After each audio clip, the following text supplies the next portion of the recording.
गुरुर्ब्रह्मा गुरुर्विष्णू गुरुर्देव महेश्वरा गुरुर साक्षात परब्रह्मा तस्मै श्री गुरुवे नमः।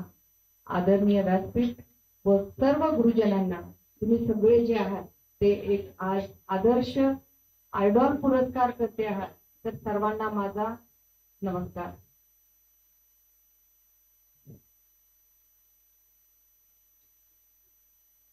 आज आधुनिक केसरीचा 3रा वर्धापन दिवस आणि त्या निमित्ताने त्यांनी आयडॉल महाराष्ट्र 2024 पुरस्कार सोहळा आयोजित केलेला आहे। राज्यस्तरीय पुरस्कार सोहळा आहे आणि या पुरस्कारासाठी आपल्याला लाभलेले उद्घाटक माननीय डॉक्टर श्री दासू वैद्य सर, ज्यांच्या हस्ते हा पुरस्कार होणार आहे, असे इंद्रजित भालेराव सर।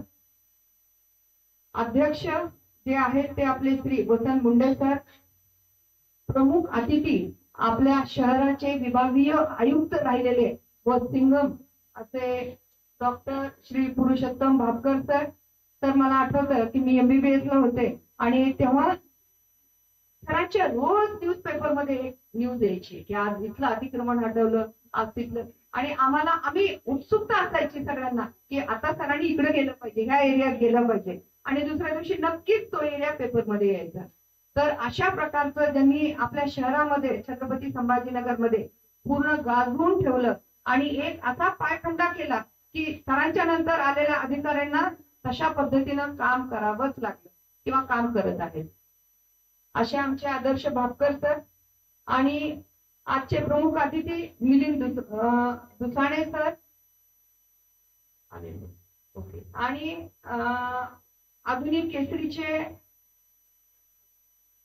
संजय व्यापारीजी। उपस्थित सर्व आयडॉल पुरस्कार ज्यांना मिळणार आहे सगळे पुरस्कार करते व बंधू भगिनींनो, मी जास्त वेळ घेत नाही आपला। सर, मी आता येताना तुमच्या सगळ्यांचं युट्यूबवर ऐकत होते गाडीमध्ये येताना, तर अतिशय चांगल्या प्रकारे मार्गदर्शन केलेलं आहे। आणि मला खरंच जसं मॅडमने सांगितलं की सर्व आजचे जे अतिथी आहेत सर्व जेंट्स आहेत, तर त्यामध्ये एक तरी महिला असणं अतिशय गरजेचं आहे आणि त्याचं मी प्रतिनिधित्व इथं करत आहे, त्याचा मला खूप अभिमान आहे। आपल्याला मी बाकी काही मार्गदर्शन करत नाही, पण येणाऱ्या ह्याच्यामध्ये महिलांना आता 50% आरक्षण आहे आणि आपण इथं पण बघतोय सर की 50% महिला आहेतच। त्या महिलेला कुठलंही काम किंवा कार्य दिलं जातं ते 100% आणि चांगल्या पद्धतीनं व्यवस्थित शिस्तबद्ध पद्धतीने काम केलं जातं आणि त्याचा खूप मला अभिमान आहे। Indian medical association Chhatrapati Sambhajinagar मध्ये मी पहिली अध्यक्ष आहे। मला जेव्हा मागच्या वर्षी जेव्हा मी सेक्रेटरी झाले तर मला माहिती आहे मी करू शकते, पण एक कुठेतरी सबकॉन्शियस लेवलला आपल्याला भीती असते की आज शहरामध्ये जवळजवळ 1700 डॉक्टर्स आहेत ॲलोपॅथीचे, म्हणजे जे की MBBS आणि त्याच्या पुढचे सगळे MS MD असतील, सुपर स्पेशालिस्ट असतील, आणि मला जसं कळतं तसे ते खूप मोठे मोठे डॉक्टर्स आहेत। डॉक्टर टाकळकर असतील, डॉक्टर बोरगावकर असतील, आणि ह्या सगळ्यांचं प्रतिनिधित्व करायचं म्हणजे मला कुठेतरी एक थोडंसं मनात भीती वाटत होती की आपण हे करू शकू की नाही। पण जेव्हा आपण एखाद्या गोष्टीची रिस्पॉन्सिबिलिटी घेतो तर जेव्हा तुम्ही काम करत जाता आणि चॅलेंजेस ऍक्सेप्ट करत जाता तर तेव्हा तुम्हाला कळतं की तुमची कॅपॅसिटी किती आहे आणि तुम्ही हे सगळं चांगल्या पद्धतीने करू शकता। फक्त आपल्याला संधी मिळाली पाहिजे आणि आपल्या देशाचे यशस्वी पंतप्रधान नरेंद्रभाई मोदी यांच्या नेतृत्वात आता महिलांना 50% आरक्षण आहे। याच्या एवढं चांगलं आयुष्यात काहीच नसणार आहे। अजूनही मला माहित आहे की सर मी सोशल वर्क खूप सोशल वर्क करते, म्हणजे डॉक्टरकी मध्ये तर करतेच करते, त्याचबरोबर सोशल वर्क करते, पण कुठं ना कुठेतरी महिलांना थोडंसं साईडलाईन केलं जातं। पण ठीक आहे, महिलांच्या मध्ये पेशन्स आहेत, महिला सहन करतात, महिलांच्या मध्ये ऑब्झर्वेशनची कॅपॅसिटी जास्त आहे। म्हणजे सायंटिफिक दृष्ट्या सांगितलेलं आहे की पुरुषांच्या पेक्षा महिला कुठलंही जेव्हा त्यांच्यावर जबाबदारी दिली जाते ती चांगल्या पद्धतीने करू शकतात, हे सायंटिफिक दृष्ट्या प्रूव्ह झालेलं आहे। तर हे सगळं आपल्याला महिला म्हणून वाचन असणं अतिशय गरजेचं आहे। नवीन नवीन जे चॅलेंजेस येतात ते ऍक्सेप्ट करणं गरजेचं आहे. मी आपल्याला एक छोटासा किस्सा सांगते. मी जेव्हा गव्हर्नमेंट मेडिकल कॉलेजला ऍडमिशन घेतलं तर 96चा पिरियड होता. त्यावेळेस फक्त जेंट्सच असायचे आणि मी सर्जरीला ऍडमिशन घेतलं. सर्जरी म्हणजे पुरुषांची ब्रांच समजली जाते. तर मला माझ्या प्रोफेसर, तेव्हा डॉक्टर मलिक प्रोफेसर होते, डॉक्टर मलिकने सरांनी मला विचारलं की मैडम अगर आपको दूसरा कुछ मिल रहा है तो आप वो ले लेना. तर मला काही कळालं नाही असं का बोलले. तो त्यांनी सांगितलं कि ये आपका जो सर्जरी है वो भी 8 दिन के बाद वो ब्रांच भी चला जाएगा और आपको कुछ नहीं मिलेगा.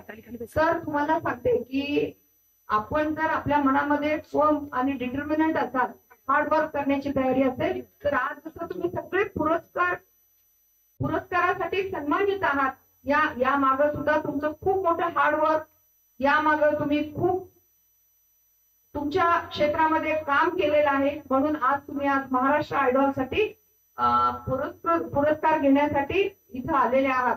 तर त्याच पद्धतीनं 6 महिने मला कंटिन्युअस टेस्ट केलं जायचं की ही काम करते का किंवा पळून जाते का किंवा बाकी काय करते. तर तुम्हाला सांगू इच्छिते की जेव्हा इयर एंडिंग होत आलं किंवा जेव्हा एक्झाम असते फायनल, त्यामध्ये मी ज्या सरांनी मला राबवलं होतं किंवा ज्यांनी मला हे केलं होतं त्यांची मी अजूनही सगळ्यात लाडकी स्टुडंट आहे. तर हे आपल्याला असं प्रूव्ह करून देता आलं पाहिजे. एकदा मी अमेरिकेत ऑपरेशन साठी गेले. तिथं आपल्याला आपली कॅपॅसिटी माहित नसते. अमेरिकेत ऑपरेशन साठी गेले. तिथं इंट्रोडक्शन असतं, सगळे प्लास्टिक सर्जन आणि बाकीचे डिपार्टमेंटचे लोक होते. आणि तिथं इंट्रोडक्शन मध्ये प्रत्येकाला विचारलं गेलं. अमेरिकेचा डॉक्टर म्हणला I am the fastest surgeon. चायनावाला म्हणे I am the second fastest. मला माझी लेवलच माहित नव्हती. तर मी सांगितलं I am hard working and I like to work. मी एवढंच माझं इंट्रोडक्शन मध्ये सांगितलं, कारण मला माझी कॅपॅसिटीच माहित नव्हती मी काय करते आणि मला काय येतं. दुसऱ्या दिवशी ऑपरेशन चालू झाले. तुम्हाला सांगू इच्छिते की ऑपरेशन संपल्यानंतर सगळ्यात बाहेर येणारी मी होते. म्हणजे I was the fastest surgeon. आणि नंतर आम्ही 8 दिवस आमचा कॅम्प चालला तिथं अमेरिकेमध्ये. आणि त्या कॅम्प मध्ये म्हणजे आपले जे कलागुण असतात किंवा आपल्यामध्ये जी कॅपॅसिटी असते, पोटेन्शियल असतं, ते आपण तिथं दाखवलं पाहिजे. मला एकच भीती असायची की तिथं मला डॉक्टर दहीपोळे, डॉक्टर उज्ज्वला कुठल्याही नावानं कुणीही ओळखत नव्हतं. तिथं मला माझं ओळख ही भारतीय डॉक्टर, इंडियन डॉक्टर या नावानं होती.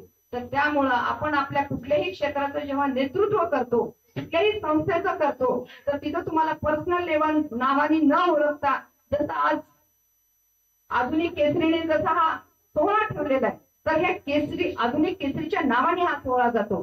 तर तसंच आपण ज्या संस्थेत काम करतो किंवा ज्या देशाचं प्रतिनिधित्व करतो, तिथं त्या देशाचं नाव असतं आणि ते कसं उज्ज्वल करायचं हे आपल्या हातात असतं.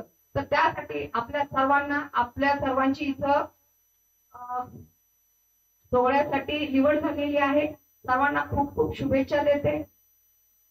आधुनिक केसरीने मला इथं बोलवलं त्याबद्दल मी त्यांची खूप आभारी आहे. आपला जास्त वेळ न घेता जाता जाता एकच म्हणेल, हंगामा खड़ा करना ये मेरा मकसद नहीं है. हंगामा खड़ा करना ये मेरा मकसद नहीं है. लगता है कि ये सूरत बदलनी चाहिए. लगता है कि ये सूरत बदलनी चाहिए. मेरे सीने में ना सही, आपके सीने में सही, कहीं पे भी वो आग लगनी चाहिए. धन्यवाद.